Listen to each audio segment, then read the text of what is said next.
Welcome to The Explainer. Today, we're diving into the unbelievable story of Cristiano Ronaldo. We're talking about an athlete who stared down poverty and a life-threatening health condition to become, well, one of the most famous people on the entire planet. To really get who he is, you have to go all the way back to the beginning. And trust me, his journey to the top started with challenges that would have stopped pretty much anyone else in their tracks. He was born into some serious hardship on the Portuguese island of Madeira. His family's financial struggles were so tough that his mom, worried about how they'd manage another child, actually admitted she thought about not going through with the pregnancy. So his future was hanging by a thread before he was even born.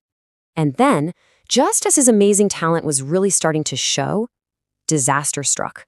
At 15, he's diagnosed with a racing heart condition. Now, this wasn't some minor scare. This was a career ender. Plain and simple.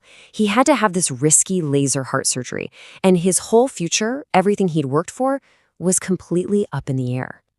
So that brings us to the big question, right? How does a kid from a poor background with a potentially fatal heart defect become this global superstar, a machine that just breaks records for fun, and one of the greatest athletes we've ever seen? Well, his whole path was shaped by this obsessive need to win. And it started from a ridiculously young age. You can really see it laid out here in these early years. That nickname, Crybaby, it wasn't just kids being kids. It was because he had this insane competitive streak.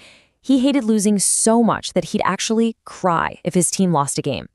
That's the same fire that pushed him to leave his family at only 12 years old to chase his dream, a dream that was almost snatched away just a few years later. Okay, so after surviving all of that, his entire life, and really the entire sport, was about to change because of one single game back in 2003. This was the moment he let the whole world know who he was. So picture this, right? You've got the skinny 18-year-old kid who's just running circles around the pros from Manchester United, one of the biggest clubs on the planet. He was so good, so dazzling, that the United players themselves were just blown away. After the match, they literally went to their manager and said, "You have got to sign that kid." The effect he had was instantaneous. The legendary manager, Sir Alex Ferguson, he didn't even need convincing. He saw it right away. He knew he'd just seen something special. And just a few days later, he paid a record fee for a teenager to bring Ronaldo to Manchester. And Manchester United is where he totally transformed. He went from this raw, flashy winger into a lethal, efficient goal-scoring machine. In his 6 seasons there, he won basically everything, and it all peaked with him winning his very first Ballon d'Or, the award for the best player in the world. But if you know anything about Ronaldo, you know he was never going to stop there. He wanted even more, and that ambition led him to Real Madrid in a move that would completely rewrite the definition of what a goal scorer could be.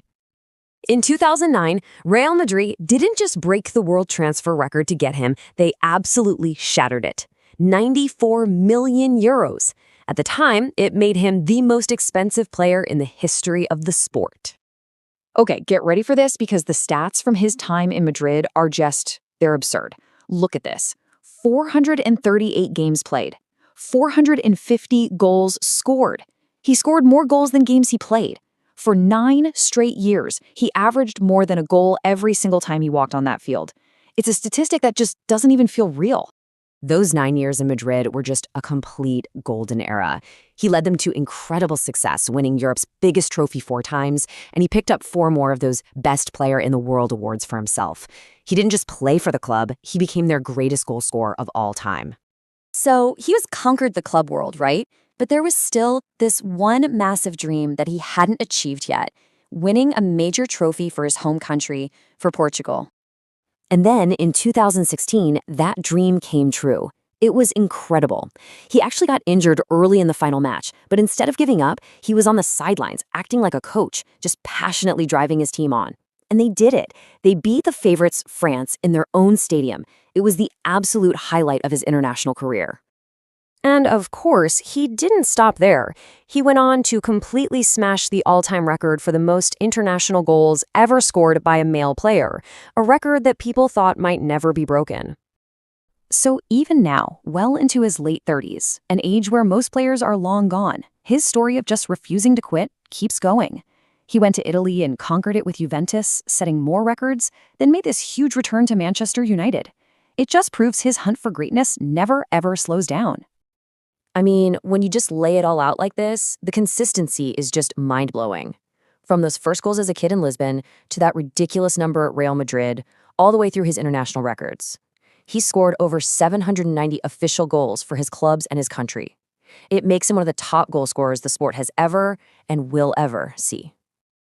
So, it all comes down to this one question, doesn't it? When you think about the tough start, the surgery that almost ended it all, the fact that he's been at the top for so long, and that mountain of records he holds, where do you place him among the all-time greats? Is he the GOAT? Well, that is a debate that's going to rage on forever.